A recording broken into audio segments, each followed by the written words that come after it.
Welcome back to my channel happy students. आज के इस वीडियो में हम पनामा नहर की क्या विशेषता है, ये कब बना, ये कौन कौन से देशों को जोड़ने का काम करती है, इन सभी विषयों के बारे में चर्चा करेंगे। तो वीडियो को अंत तक जरूर देखिएगा।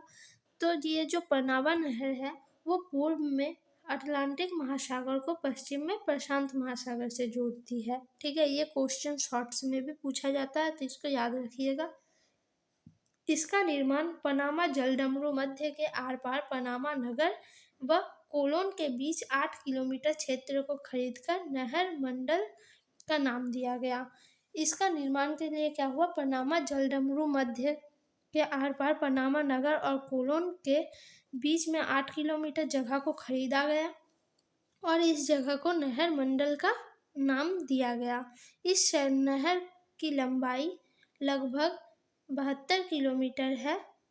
इस नहर में कुल 6 जल बंधक तंत्र तथा जलयान पनामा की खाड़ी में प्रवेश करने की से पहले इन जलबंधकों से होकर विभिन्न ऊंचाइयों की समुद्री सतह 26 किलोमीटर ऊपर व नीचे को पार करते हैं। इसमें क्या है, 6 अलग अलग जलबंधक बनाए गए, यानी एक तरह से आप समझ लिए गेट की तरह। ठीक है, नाव जब एक प्रथम में है तो पानी का स्तर 26 किलोमीटर तक है, दूसरे में उस समय कम रहेगा। जैसे ही आप दूसरे में जाइएगा तो तीसरे से पानी आके वहाँ भरेगा, फिर जब आप तीसरे में जाइएगा तो चौथा से। तो इस तरह से क्या होता है, वो जल के स्तर को बनाए रखने का काम करता है।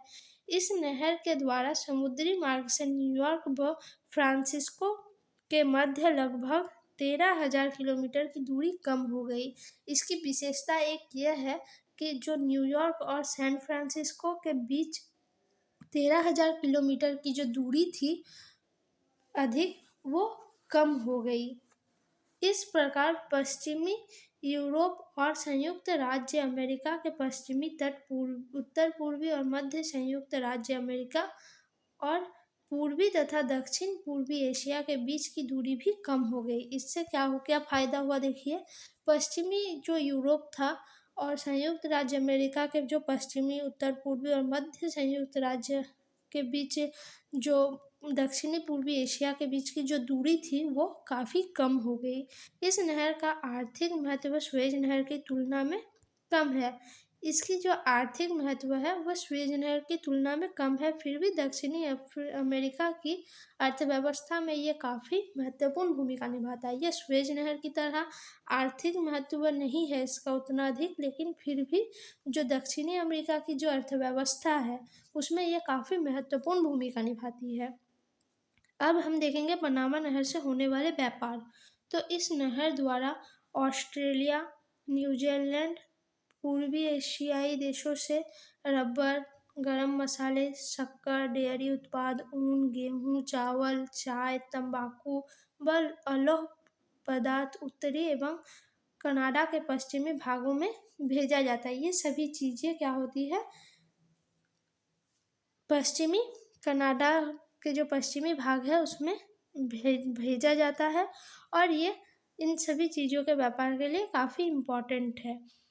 साथ ही पदार्थ उत्तरी एवं लैटिन अमेरिका के पूर्वी भागों में व यूरोप में भी भेजा जाता है। साथ ही साथ ये पदार्थ जो है वो उत्तरी एवं लैटिन अमेरिका के पूर्वी भागों में और यूरोप में भी भेजा जाता है। इसके अलावा लैटिन अमेरिकी देशों से पश्चिमी यूरोपीय देशों को आवश्यक वस्तुएं भी भेजी जाती है और लैटिन अमेरिकी देशों से पश्चिमी यूरोपीय जो देश है उसमें भी बहुत सारी आवश्यक वस्तुएं भेजी जाती है। जैसे मैक्सिको से चांदी, पेरिस से सरा, एक्वेडोर से सिनकोना, फिर कोलंबो से ट्यूम्बर, लकड़ी का कुंदा जो होता है, खनिज तेल आदि, ये चीज़ें क्या होती है, पश्चिमी यूरोपीय देशों में भेजी जाती है।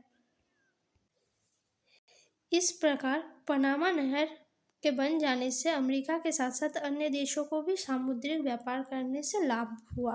इस प्रकार से हम ये कह सकते हैं कि जो पनामा नहर बना उससे अमेरिका को तो लाभ पहुंचा ही पहुंचा, साथ ही जो उसके आसपास के अन्य जो देश हैं उसको भी काफ़ी लाभ पहुंचा और वो भी समुद्री जो व्यापार है वो करने का लाभ उठा रहे हैं, तो उनको भी काफ़ी फायदा हुआ।